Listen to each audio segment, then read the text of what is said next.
Hello friends, எல்லாருக்கும் வணக்கம். Welcome back to Niranjana's view. இந்த சேனலில் நான் புக் ரிலேட்டடான வீடியோஸ் எல்லாமே போடுவேன். உங்களுக்கு புக்ஸ் அண்ட் புக் ரிலேட்டடான வீடியோஸ் பார்க்குறதுல இன்ட்ரெஸ்ட் இருந்துச்சுன்னா கண்டிப்பாக நம்ம சேனலையும் சப்ஸ்கிரைப் பண்ணி வச்சுக்கோங்க. சரி, வீடியோக்குள்ளே போகலாமா? இன்றைக்கி இந்த வீடியோவில் தேசாந்திரி புக்கை பற்றி தான் ஷேர் பண்ணிக்க போகிறேன். தேசாந்திரி எஸ் ராமகிருஷ்ணன் அவர்கள் ட்ராவல் பண்ணப்போ அவருக்கு கிடைச்ச அனுபவங்கள், அவர் பார்த்த மக்கள், இப்படி எல்லாத்தோட கட்டுரை தொகுப்பாக இதில் ஷேர் பண்ணியிருக்காரு.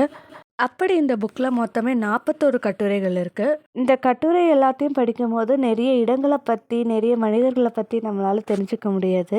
உதாரணத்துக்கு சீர்திருத்த பள்ளி கேள்விப்பட்டிருக்கேன். சீர்திருத்த சாமியாட்டம்ன்றதை இந்த புக்கில் தான் நான் தெரிஞ்சுக்கிட்டேன். அடையாருக்கு நிறைய தடவை போயிருக்கேன். ஆனால் அடையாரில் ஒரு ஆலமரம் ஒரு டூரிஸ்ட் ஸ்பாட்டாக இருந்தது. அந்த ஆலமரத்தை பார்க்க நிறைய பேர் வந்து போயிருக்காங்கன்றத இந்த புக் மூலயமா எனக்கு தெரிய வந்தது. அது மட்டும் இல்லாமல் உலகத்திலேயே தனிமையான மரம் சஹாரா டெசர்ட்டில் உள்ள ஒரு மரம். ஆனால் அந்த தனிமையிலும் அது மற்றவங்களுக்கு எவ்வளோ நம்பிக்கையை கொடுக்குதுன்றது காலத்தின் வேர்கள் என்ற கட்டுரையை படிக்கும் போது புரிஞ்சுக்க முடிஞ்சுது.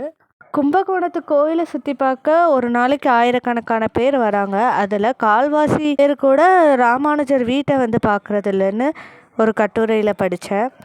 அப்போ தான் உலகத்தில் உள்ள நிறைய பேர் சக்ஸஸை பார்த்து வியக்கிறோமே தவிர, அந்த சக்ஸஸ் வர்றதுக்கு முன்னாடி ஒருத்தர் கடந்து வந்த பாதை என்னன்னு தெரிஞ்சுக்கிறதுக்கு யாருக்குமே ஆர்வம் இல்லைன்றது அப்போது புரிய வந்துச்சு. ஏன்னா எல்லா பேரண்ட்ஸுமே அவங்க குழந்தைகிட்ட நீ ராமானுஜர் மாதிரி ஆகணும்னு சொல்லுவாங்களே தவிர, எத்தனை பேர் அவர் கடந்து வந்த பாதைகளை காட்டியிருக்காங்க.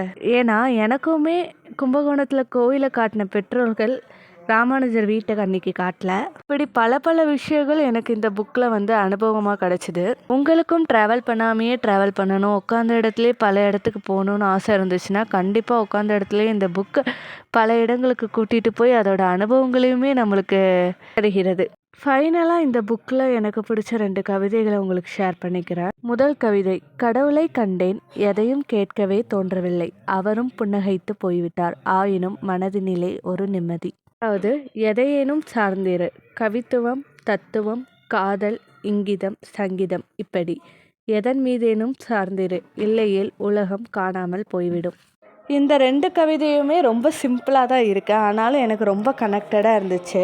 அதனால தான் இதை 2த்தையுமே ஷேர் பண்ணேன். இந்த புக்கில் உள்ள எல்லா கட்டுரைகளிலுமே இப்படி ஒரு கவிதை ஆரம்பத்தில் இருக்குது. அது ரொம்ப குட்டியான கவிதையாக இருந்தாலும் அதில் ரொம்ப ஆழமான அர்த்தம் ஒளிஞ்சிருக்குன்னு. ஒருவேளை இந்த புக்கை நீங்கள் முன்னாடியே படிச்சிருந்தீங்கன்னா உங்களுக்கு எந்த 2 கவிதை பிடிச்சிருந்துச்சு, அப்புறம் உங்களுக்கு என்ன அனுபவம் கிடைச்சிதுன்றதை கமெண்ட் பாக்ஸில் மறக்காமல் சொல்லுங்கள்.